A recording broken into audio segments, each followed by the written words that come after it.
Okay, so for us, it's been 14 days since we last played, so we're trying to get ourselves realigned with where we are. But I mean, it's pretty easy.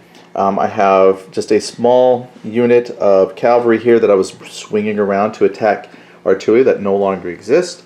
But I have here some enemy artillery, cavalry that is possibly going to move up. So maybe we'll have some action here. And I still have two formations, so division, probably forget which number they are, but they swap. But I got one division here, one division there. Yeah, 11 and 23, I think, are the division numbers, maybe. And I'd have to look because I don't remember which one I pushed forward because they kind of swap places. But so I've got my two lines in the woods, and the idea was we pulled artillery back. We discussed some things. We did a little bit of research. Tom put together some addendums, so we're clarifying some things from our previous play that we're going to try and implement here. But one thing we didn't do, we did talk about pulling artillery back and how that affects as you're pushing back into rough terrain, how that would affect your range. But we don't think we'll implement that this time, just because we kind of Tom researched that a little bit, and we didn't know if we want to implement that in a game we already have going on. But so far, though, I do have my artillery. The idea, though, with the artillery originally was just have them far enough back so they could still shoot out of the woods, but if cavalry or infantry tried to come in to attack them, they would suffer some kind of penalties for being in wood, especially the cavalry, because his initial forces are just all cavalry, so the idea was to defend against cavalry. But I've got some folks that are pushed pretty far back in the woods, artillery-wise. Mostly it was just so we could have clean, straight lines. But if we implement, how far back in the woods you are, anyway, needless to say, what we have here might not be what we would have in a future game based on deployment into woods. But that's what I am, is holding the woods. And then Tom's still here with his cavalry, mostly just sitting and waiting because I am pulled back in the woods. It was to his advantage earlier to maybe attack when I was not in the woods as much, but now they're going to get some fatigue if they do. Also, he's waiting on some dice rolls to bring in all of his infantry, and that's really what he's hoping for. He's failed 2 rolls to bring them on, but he'll be making another check here soon, and the idea is to get them down the road so they can start to push into the woods. My overall objective is still to hold long enough, and then we were thinking it's about turn 14 when I can start to leave off of the board, so I just have to hold long enough and then set myself up where I can change my force objective and then start pulling back. So right now, compared to Salt Canova mission, Canova, yeah. Salt Canova, this is definitely a defensive action for the Russians, and we're going to pull out of here soon. And we've done very good holding up, so we'll see how it goes. Anyway, just a quick little recap before we get going here, and we'll be back in a moment after something exciting happens. And I thought we would do a quick little update. We didn't put this on camera, but we'll just do the update. So we had artillery here. This is the artillery that had like 8 fatigue on it, and what he did was attach the leader, attach the leader to the formation, inspired, and remove the artillery. One thing, and the reason why this was important for him to do, when we played previously, we were just having the unit fatigue only affect rolls if it involved that particular class. So if we were doing something related to artillery and he had artillery fatigue, then we would apply it. But when you had like a mixed formation of his artillery and cavalry, for example, we were still only applying the artillery fatigue if it involved just the artillery. So for example, then if his cavalry went up and did something, we weren't applying the artillery fatigue because it's 2 different classes. But that's where we were wrong. That fatigue overall affects you when you do something. How it applies is kind of based on, who's involved in the fighting, you could say. But essentially, that 8 artillery fatigue that he had was affecting the entire formation in a negative way. So he went ahead and just upped and kicked the artillery out. And what that does is when the last unit of a class goes, all of that fatigue goes with it. So by kicking out that one artillery piece, all that fatigue went, and now his cavalry has no fatigue on the formation, and he has no cavalry fatigue. So that one action actually saved him quite a bit of time of, say, maybe just sitting there turn after turn, trying to burn off fatigue or anything like that. Now his cavalry is back in action. And then he unattached himself and then called back these guys who had burned off their fatigue the old-fashioned way, sitting on defend. They're now back in their reserve area. But we just wanted to make sure we were doing that right, and I think we've got it now. So one artillery gone, no more fatigue for the formation, and we're about to move on to the next part. The dragoons, but you used the hussars, but the end result was exactly what happened historically in that battle. Nice. I should have started recording this. Tom filled me in. So basically what happened here was we each had cavalry units out here. I was, again, bringing mine around to attack artillery that had picked up, and Tom went ahead and moved forward, and once the two cavalry units got close enough, we went ahead and just converted to attack on each other. Now I had a much smaller force of hussars. There was like 4 units, and he's got a much larger group. And I was able to put, what'd you say, 7 fatigue? 7 in total. 7 fatigue on them. Wasn't enough to break them or anything yet, but they're tired. However, I did accumulate quite a bit. I think I said 9 total fatigue for my efforts, because one of my battles actually had me retire into the woods, so they picked up fatigue there. So it wasn't pretty. And so they, during the status check at the end, my cavalry picked up, and then Tom said, hey, that's kind of what happened here at the battle is folks came around the wood line there to come out and attack, and they got dispersed. And so interesting, we just replicated some historical things there, and now my dispersed group is now escorting wounded and doing other stuff because they are no longer combat capable. So that does leave him with 7 fatigue. Now this would be the thing to point out, which might matter differently at some point, is if he did deploy the artillery. So there would be a fatigue penalty on the order to deploy the artillery, but if the artillery was fighting, they would not get the 7 fatigue because that was cavalry fatigue and not artillery fatigue. So there are certain things fatigue affects the entire formation, and then specific actions like combat where it affects just the type of fatigue. But if they actually did get into a fight and had to take assessments, all the fatigue now matters. All of it. Yep.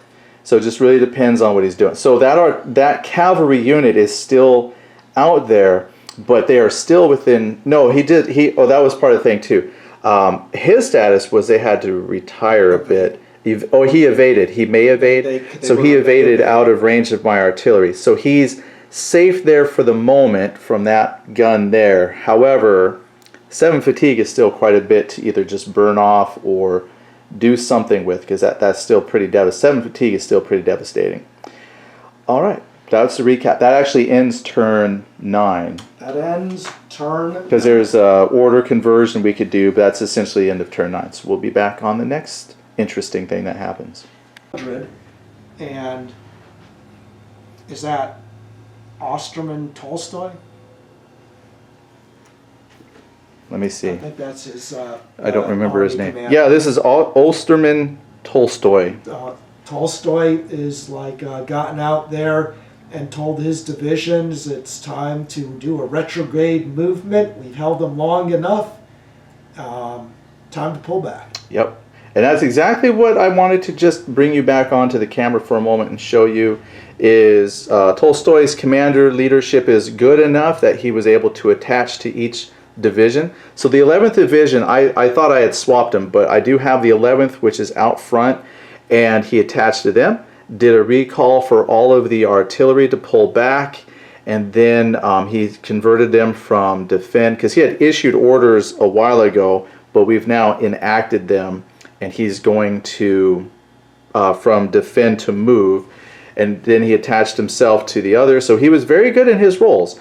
And now on, I guess we could start moving, because the idea is this is still in the middle of turn 13, and we just did the order stuff. so I can start pulling them off, because again the idea is to get off the board, which is another thing I did. He had to do a force objective change, and since there's no army commander to go against, he is the force is with him. He was able to go ahead and change the objective from guarding that forest area there up front to now getting off the board. And so far the dice rolls have been very, very lucky in that regard for the Russian player, because Tom has not been able to roll high enough to bring on his infantry reinforcements. So I can't quite declare this yet as a Russian victory. However, as far as a rearguard action, things are going very good for them, which is why they will now lose, because I've mentioned it, but we'll see how it goes. Now, we did sit long enough that I forgot there was some fatigue on my 11th Infantry Division, but that has come off now, and pretty much most of the fatigue is going to burn off of his cavalry by the time he wants to use them, but we'll be making our way through the woods. So I think we're going to get away with this one, because his cavalry could come charging through the woods, or they would have to snake around, and I don't know. I think his current force objective, he had changed it to over here somewhere so he could try to flank, but then he'd have to get that cavalry moving. So I mean, they could flank and come around, but I don't think his infantry are going to make it in time. So we might get away with this in pretty good shape. So we'll see. But I thought I'd bring us back for that. That's kind of a midway through several turns that we kind of skipped, where we just sat looking at each other menacingly. All right, we'll come back when there's something else going on. I didn't even think about this, and Tom just pointed it out to me, and it's just like one of those, oh dang, oh snap moments. So from our big cavalry battle that we had earlier, when he did his voluntary evade, he did pull himself 12 inches away from the artillery I had deployed there, so they couldn't shoot at him. And then he started to recover fatigue because he was 12 inches away from artillery. However, as we were just discussing, yeah, this guy was within 12 inches, because I had done a penalty on some of my command rolls there.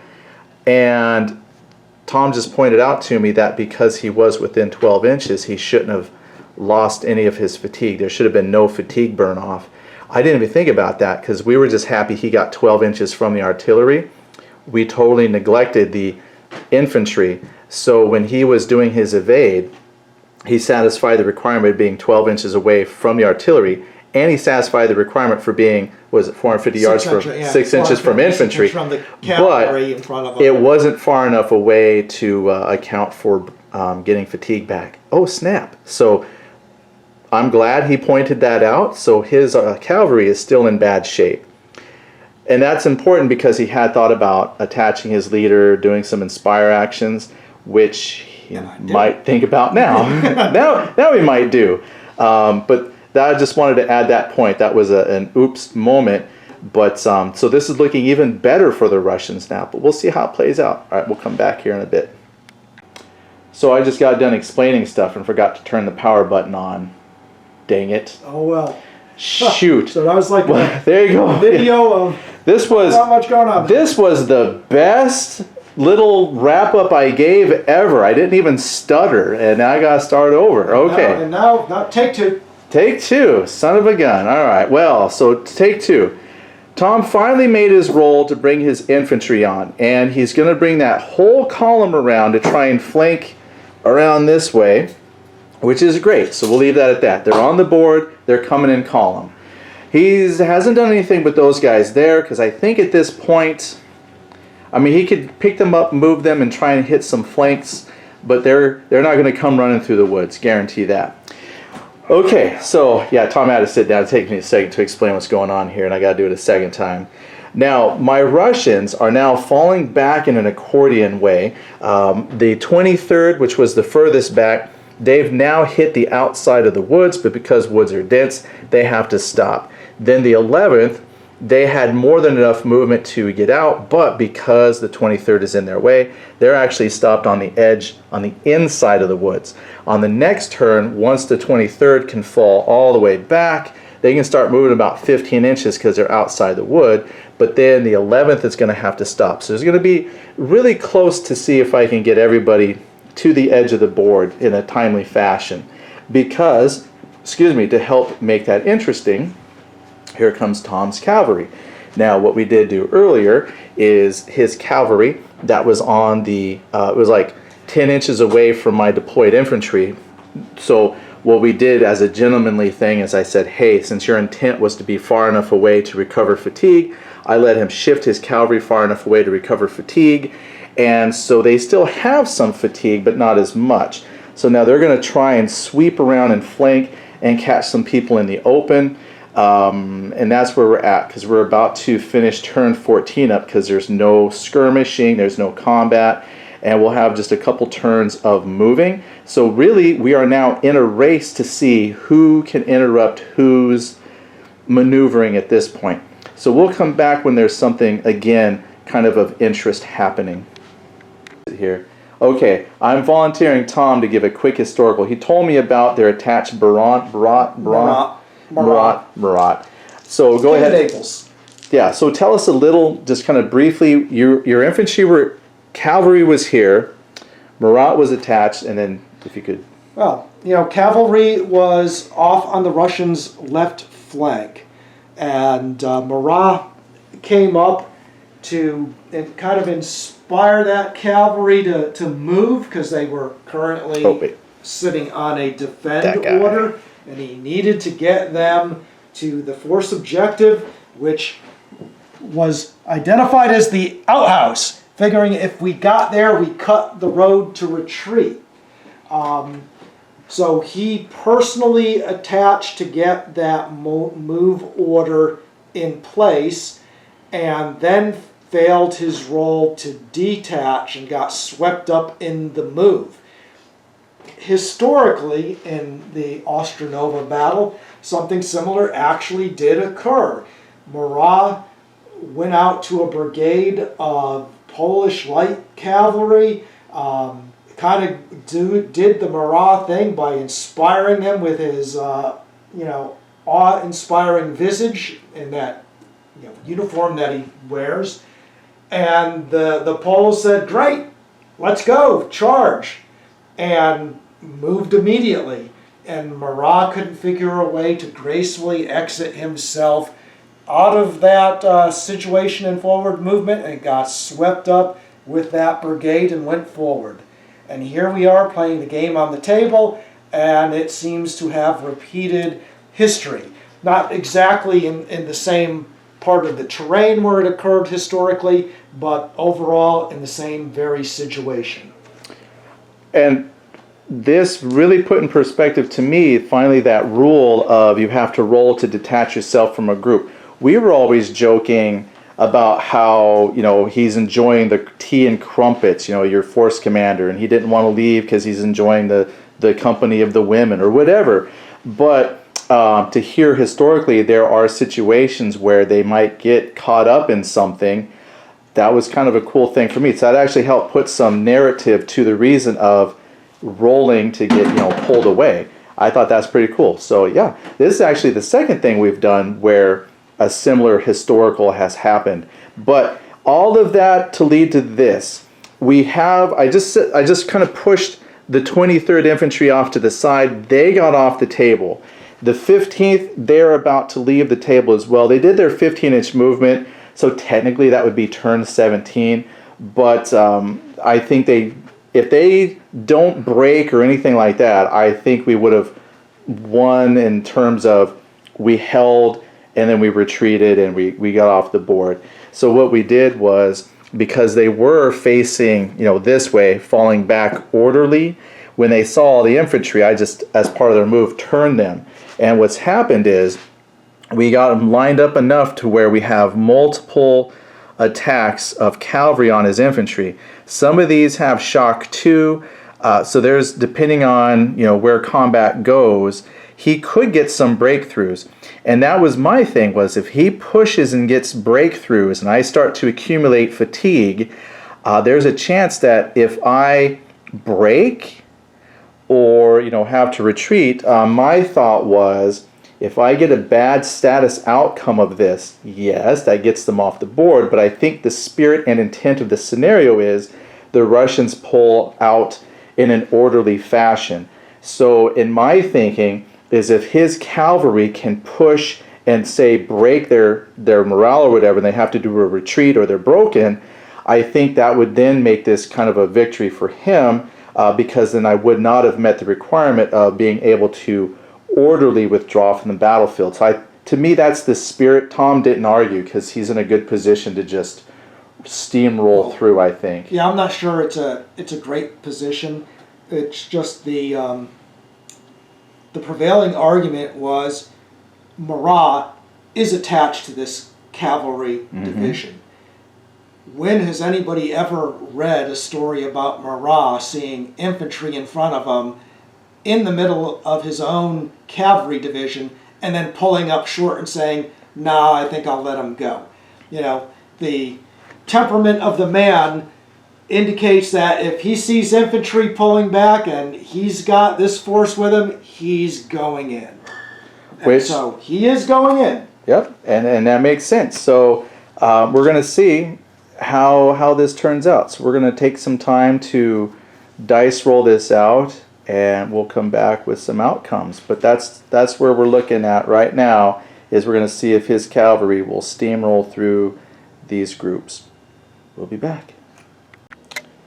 Tom's looking something up. We're going to discuss an aftermath here. So basically, this actually went really well in favor of the Russians. I just imagined that these heavily armored behemoths on horses were just going to go crashing through. But luckily, my dice rolls held today, where I did accumulate a couple fatigue. The battles broke in just such a way that I lost 2 battles, Tom lost 2 battles. So we didn't have, it was a pretty equal, actually. So my Russians held really, really well. Now, what that leaves in the aftermath is I did get a total now of 3 fatigue on the infantry, which fatigue is terrible depending on what we're doing. However, he now has a total of like 8 fatigue on his cavalry, which he's got 10 cavalry units deployed. If we had another turn, I mean, he theoretically could try and push the attack, because it's every 3 fatigue against infantry is a minus for him. So he's only looking at a -2, and some of his folks have like shock 2, so they could offset some of those fatigue penalties. However, at the end of another combat phase, just the fact that his people are participating in combat, cavalry earn fatigue like just about for everything they do. So it would certainly break him at the end of another combat. And my team, I think I would come out in better shape. So this was the end of turn 16 anyway, so we were going to say that the Russians were able to get off the board. So his last hurrah was great. It just didn't quite get enough to break it. From the victory conditions, the French had to break both those infantry formations, and they did not do it. So the French did not win. The Russian victory conditions was to get both formations off the board before the end of the game, which is at 9 o'clock. And they technically did not do it either. But by the very next turn, at 9:20, these remaining divisions would have come off. So when awarding victory points for this scenario, nobody actually got the victory by the conditions, because there was that delay coming out of the fourth, that bottleneck, bottled them up just that one turn. Because if they weren't bottled up, they would be off. Yeah. And so it delayed them just long enough so they didn't get all the way off. Everybody didn't get off the board at the end of the 2100 turn. Nobody gets the victory points, but the Russians, I would say, held on and did most of what they needed to do. The French cavalry formation is too fatigued to really do any kind of vigorous pursuit whatsoever. And if they did try to push the issue now, they're on the verge of breaking, or at the minimum retreating. So you guys would get off. Yeah. Completely unscathed? Well, maybe not. I mean, cavalry unit is picked up. I did, yeah. It wasn't unscathed. Yeah, I did lose that group that group. And earlier, I don't know where I put them. Oh, here. I did actually have from an earlier skirmish with your cavalry, this guy, we rolled so bad, he was just simply taking him off the board. But on the other hand, the French Yeah, it's hard to see. lost almost exactly the I could same. zoom in, you They can have see. 4 squadrons of light cavalry picked up and off the board.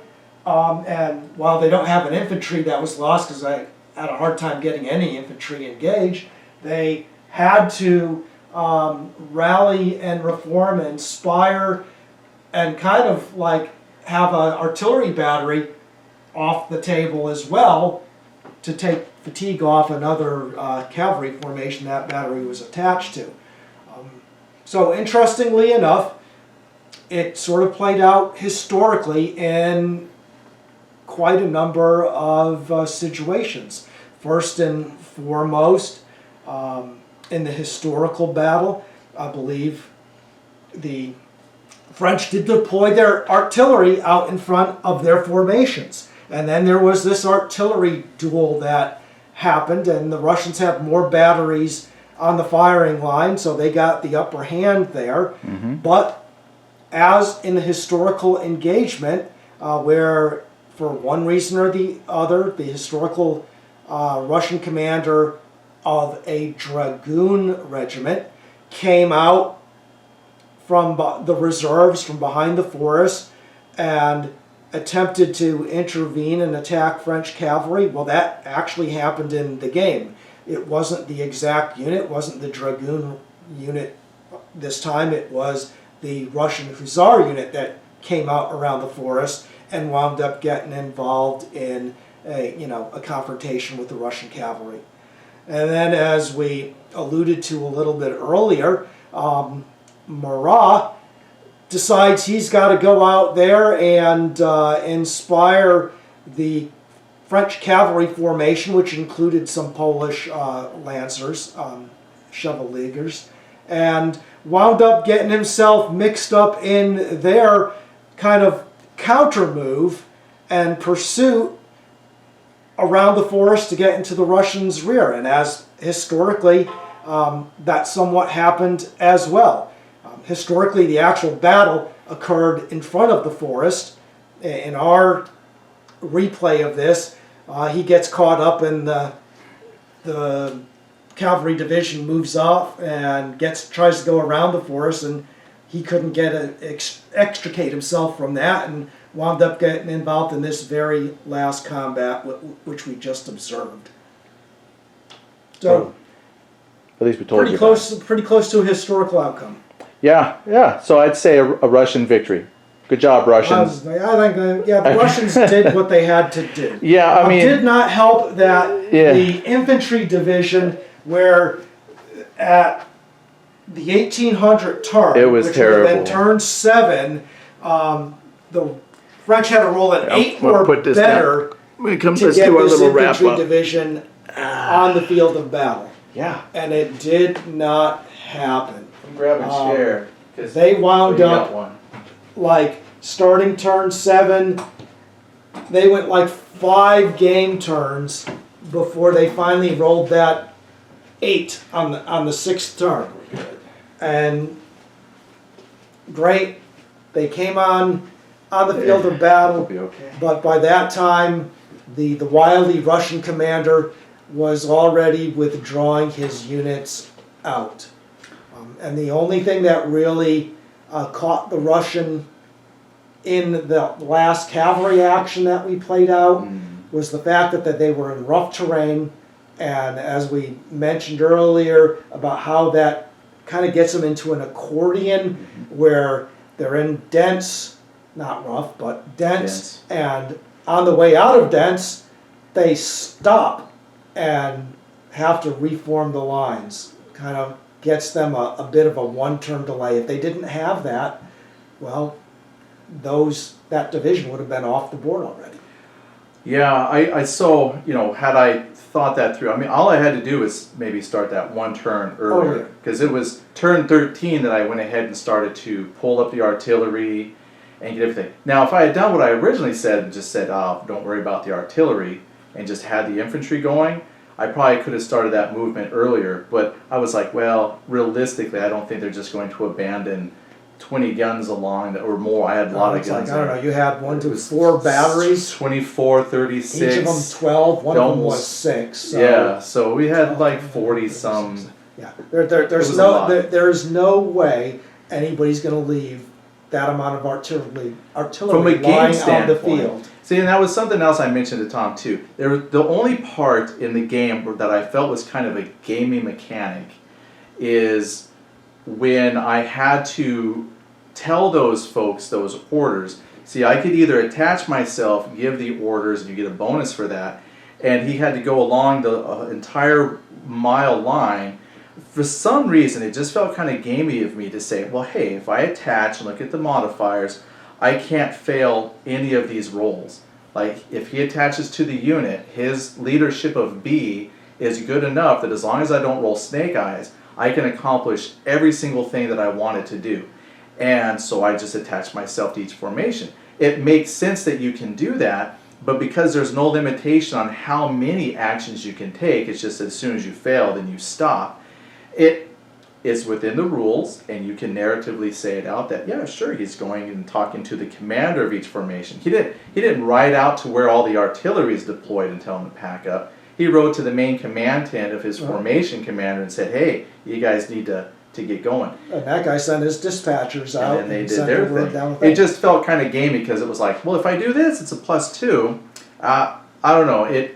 That's the only time that we've been playing where I said to myself, gee, something about that seems like I'm just manipulating the rules to my advantage, which I guess you want to do, but if you narrative it out... Well, first of all, that was Oscar Tolstoy, and he had a reputation for being an inspiring commander and good at rear guards. So from the point of view, like what was written about the man historically, he should have been able to do exactly what transpired in game mechanics.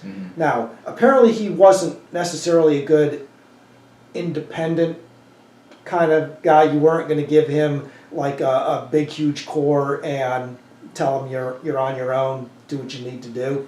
But in these scenarios where he's just managing the rear guard action, he was actually very good.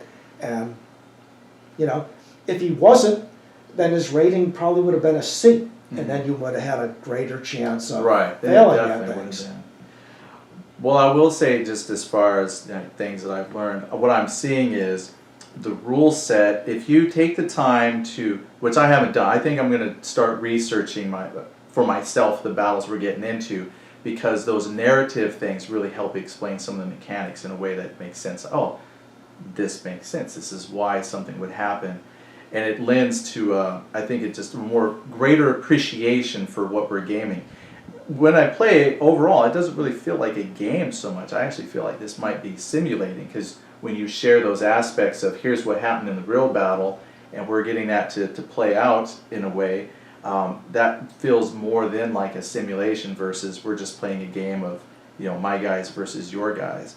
So it's very interesting to see how this lines up historically sometimes. I found it quite interesting, actually, having read several accounts of the engagement, that when I saw you bring your light cavalry around to get in front of the forest, and I'm like, the Russians actually did that. And the fact that you haven't read the actual accounts of the battle made it even more interesting, because it was lining up with what historically happened in but for history. completely different reasons, And too. then Marat attaches to the cavalry here and gets swept up. Now, again, I read the account, so I know he went and tried to inspire that division. Right. And But stuff that wasn't like that. even why you did it, though. But I had no idea I was going to fail the role to detach. And again, it played out historically. He couldn't. He got caught up, and away he went. Maybe for the better, somewhat, because I could definitely use that +2 tactical rating he was bringing to some of those flights. But hey, they were going in with some fatigue anyway, so I don't think at the point in the engagement you were at, even if he was wildly successful, that they were going to prevent you from going the next turn. I may have gotten a few more wins out of it, but I think really the overall thing that really hampered you was the fact that you couldn't get that division on, or that formation of divisions, because you just could not roll an 8. I even asked, 6 turns. Because I even said, are you sure you need to roll an 8? Like, I was really rooting for him to double check and make sure. But he just could not bring them on to save his life. Which, I mean, good for me. But, Maine's, we actually spent, this game went really fast because we did just spend a large chunk of time burning daylight, just kind of saying. Yep, because nobody had anything to do. Yeah. Because I couldn't get that French division on the board, and there was no reason for the Russians to move back quite yet. Because I think you said I had to be, like, I couldn't really get them off the board before turn 14. Yeah, beginning like the 8 o'clock turn. So you, in theory, had. And I think that's why I waited till 13. Move them off, but you didn't necessarily have to wait till that turn. You could have staged them earlier if you wanted to.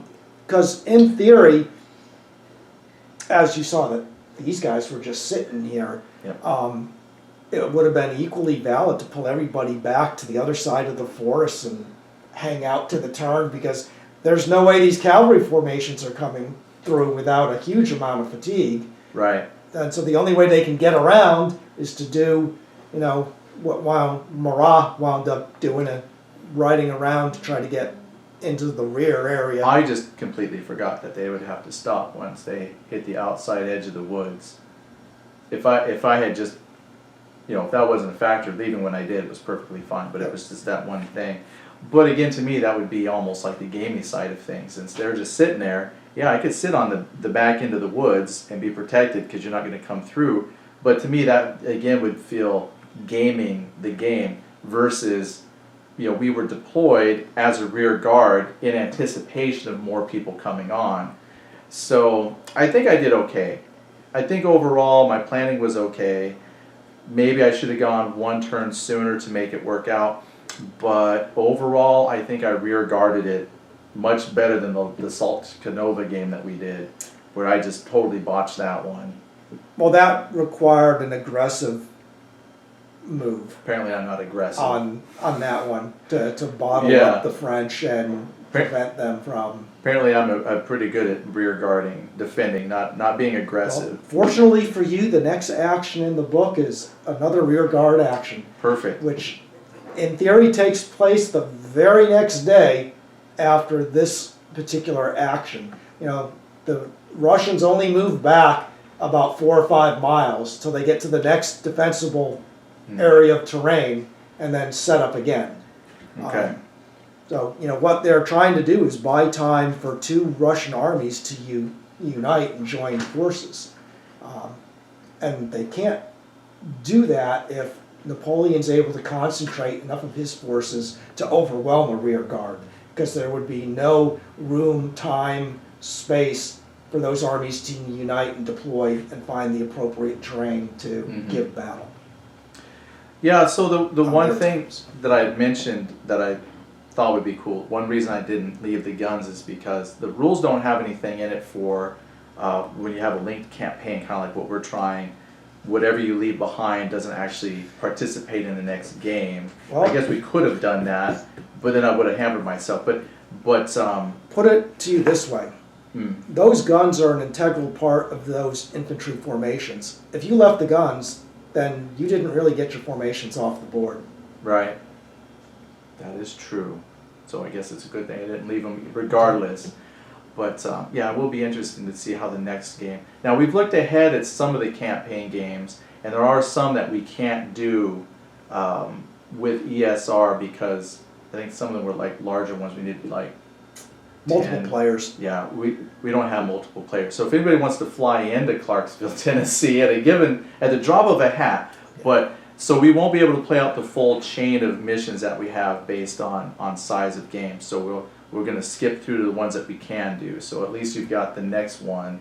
Next one is also doable. Anything that probably requires 4 players is doable. Once it gets beyond that, where you've got maybe 3 or 4 core plus on a side is going to get unworkable with the resources we have. Yeah.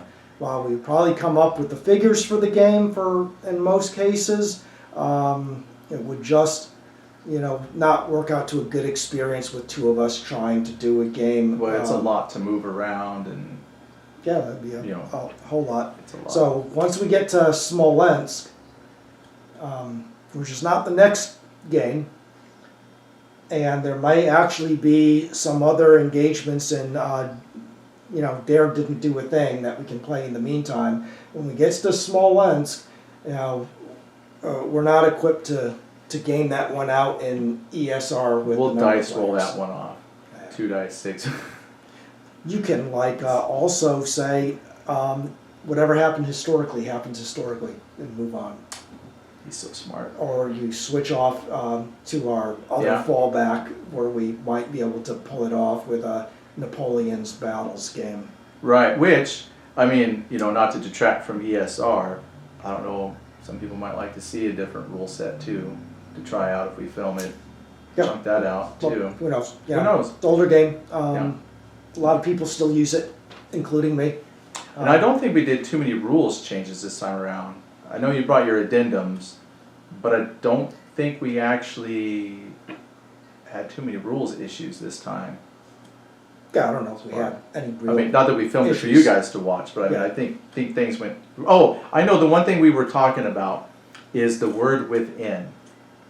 That's the only thing that we kind of took a moment to talk about and toss back and forth.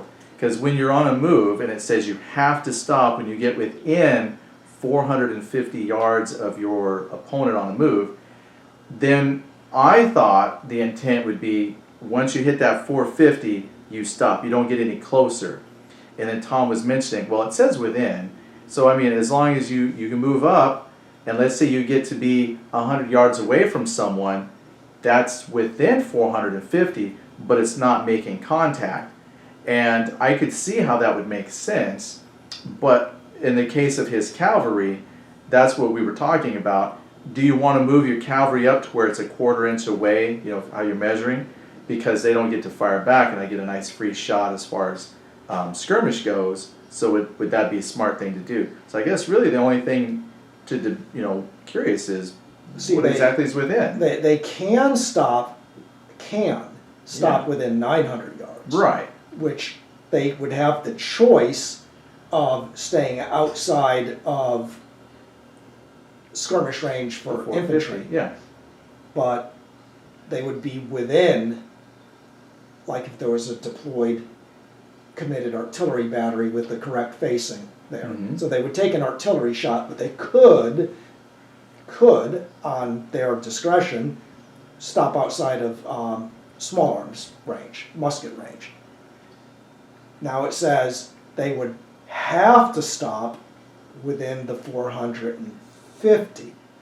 Now, to me, you can say you had the option to stay out of musket range on the first option where you Yeah. could stop, and now you have to stop within 450 means that, well, at exactly 450 they're in musket range anyway. That is the range of musket fire. So they're right there. So if they get that close, then what's the difference between being at 450 or I've always 100? envisioned that would put them stopped right outside, but I mean, I guess if you take it kind of that way, that would mean they both stop at that musket range and exchange volleys. But if you were cavalry, it wouldn't do you any good to just stop at that 450 because you got nothing. But to Tom's point, when we got that situation, he said the advantage to the cavalry in moving up closer is the fact at that point, when they decide to actually attack and convert, he could bring more units to the fight because the ones in deeper ranks could now get involved. Possibly. Right. I mean, you'd have to your layout and how things are lined up, but so I guess within. You could just go all the way, as long as you're not touching for combat, I guess, because it doesn't say till you get into combat. That would be the attack, I guess. You're moving up. The same touch. thing applies to the earlier situation where we were discussing the cavalry evade. Mm-hmm. And this could be just semantics of where in one part of the rules, if you just look at the definitions part, and it says evade, and it says you'll evade 900 yards away from the artillery and the 450 yards away from cavalry or from infantry. But when you go specifically to where that's further defined in another section of the rule, it will say you need to move, you can move, I think the wording was at least this far away. Right. Which implies with that wording that you can move further, Right. but you have to move at least this far away to evade.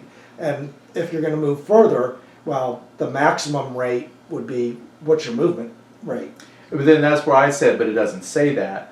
So if you really wanted to evade and have your cavalry go booking, because I could see that in one of two ways. If you stopped at your full movement rate, I could imagine them making a organized evade.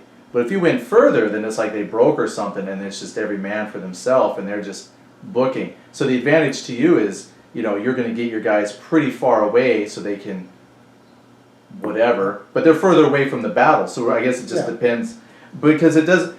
There's ambiguity. I can't say that word. Ambiguity. In the rules, for stuff like that. Put it this way: I don't think a commander wants his guys to just book away and off the field.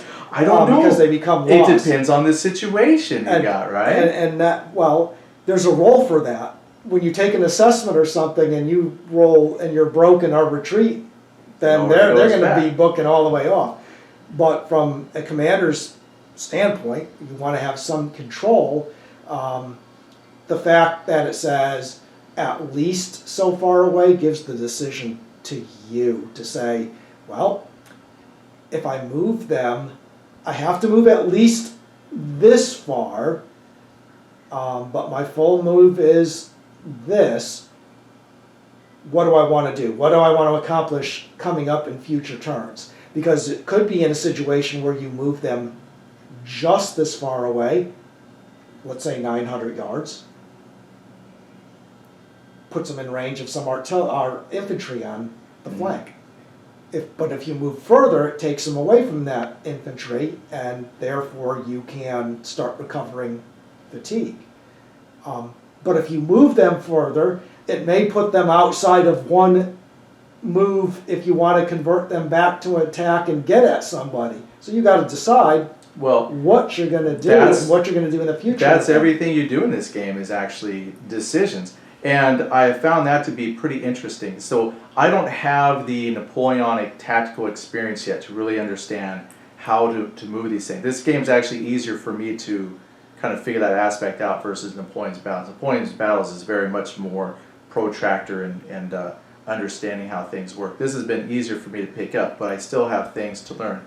But the thing that I'm seeing is it does feel a little more forgiving in some of those regards in making those decisions, because I have not wanted to move much beyond like the minimums you're mentioning.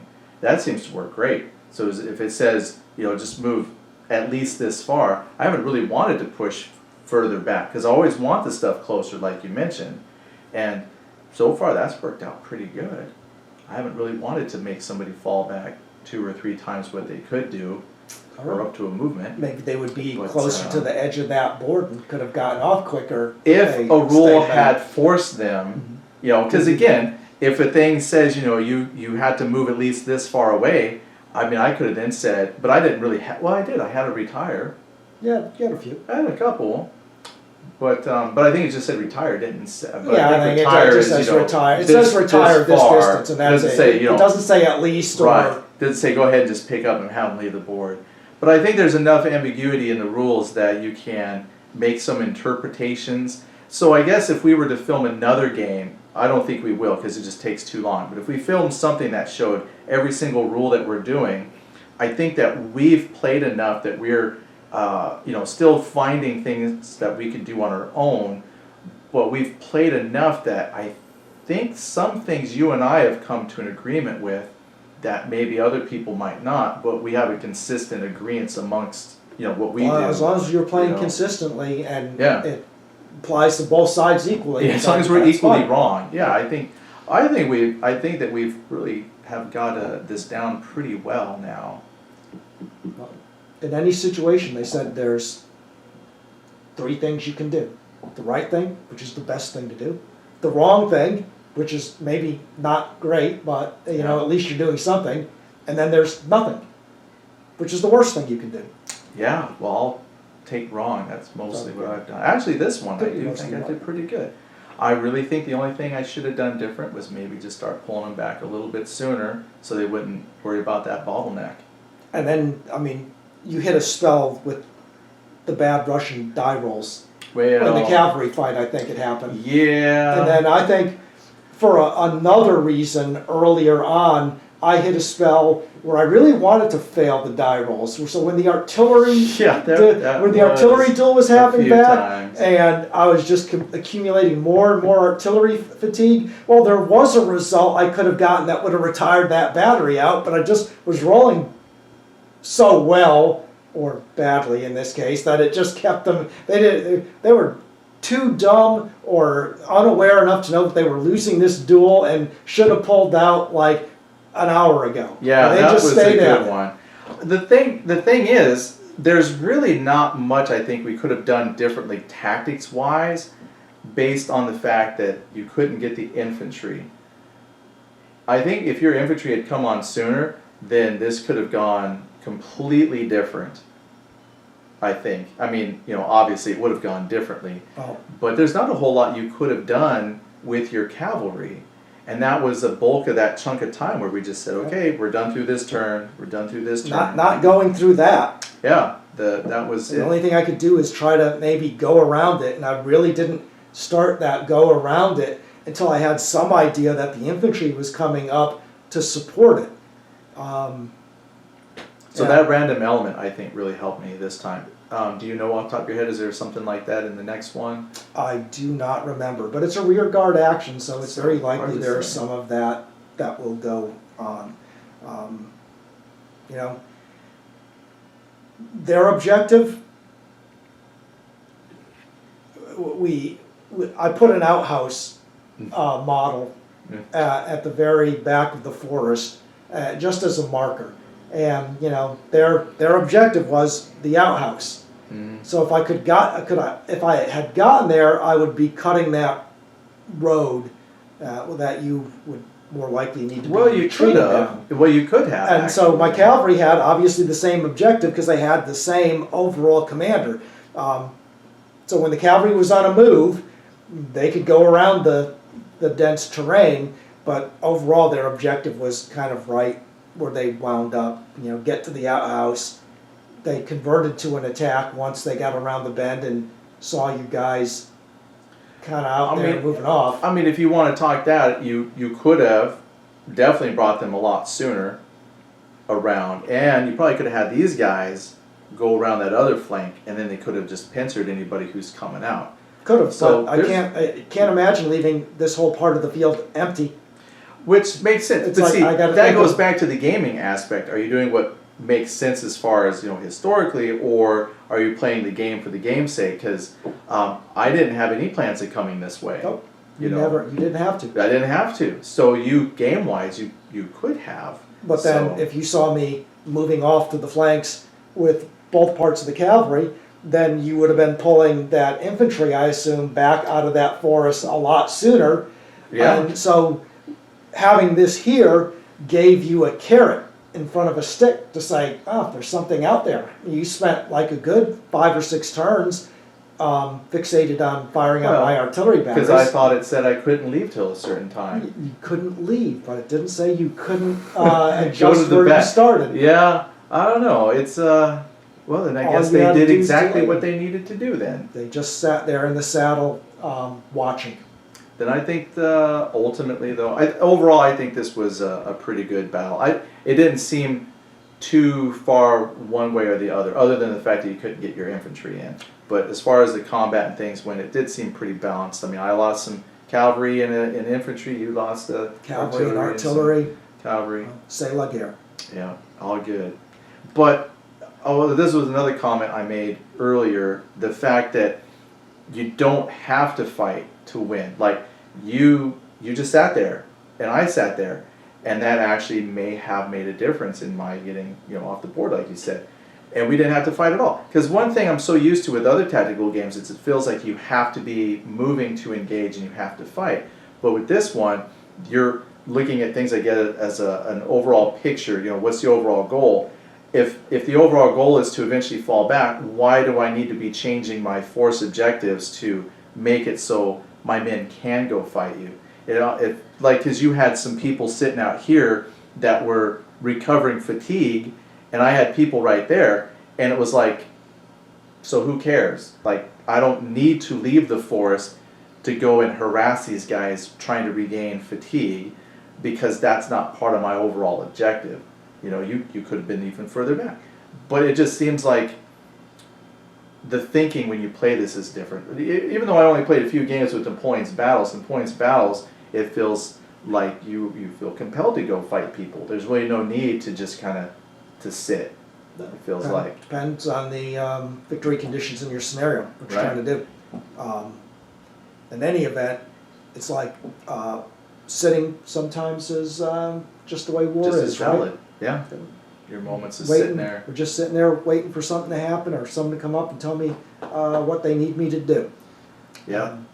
Same today. But I can't tell you how many times when we were in Somalia where we just sat around at a place where you could do something, but then people just said, well, wait, because it's for whatever reason. We just sat around. And then finally they were like long moments I'm waiting of sitting. for somebody to make their activate order roll. That's right. Yeah, we just sit around and then finally you do something. It's only like a few minutes of action, but like hours of just sitting. So I think this replicated that just fine.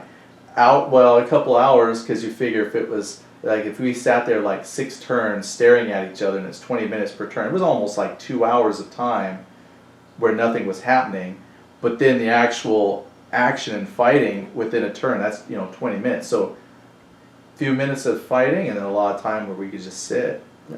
Well, I mean, there was some of that going on earlier. I did commit a light cavalry brigade to the action early on and wound up driving into the forest because of some breakthroughs, and that fatigue wound up killing them, where they said, well, that's enough for us today, boys. We did our part. Let's get out of here. Yeah, that might be I think I mentioned that early on. The only thing we'll do different next time is the deploying. If I'm within woods, the rule about every inch I'm back, if it's rough or whatever, it's taking an inch off the range. Because we were pretty near the outskirts of the woods, and it wasn't like I deployed deep into the woods. But that's something we'll consider next time, because that might change. I don't know, it might change. I only wanted in the woods because I like the fact that your cavalry got fatigued just for stepping into it. They sure did. Got tired. It was great. Or definitely would get that fatigue for attacking. Yeah, that's why I was hoping your heavy guys. They wouldn't get so much fatigue just moving, but that's not what they were doing. Well, I tell you though, that fear aspect definitely did keep me on the edge of the woods, because I am afraid to face your cavalry is really good. Wait till it gets later in the campaign, where I can't feed all these horses and stuff. I mean, literally, historically, thousands of horses are dying already. We're a month long into the invasion, and strategic consumption of horses is horrible on the Napoleon side of this equation. The Russians, on the other hand, had some magazines set up ahead of time and were much better off with their cavalry. Their cavalry, they're like cavalry. If we play enough of these campaigns, I might actually. You might see like some of the French stats eroding a little bit. Even in this game, if you look specifically at individual units, and I'm not sure if this was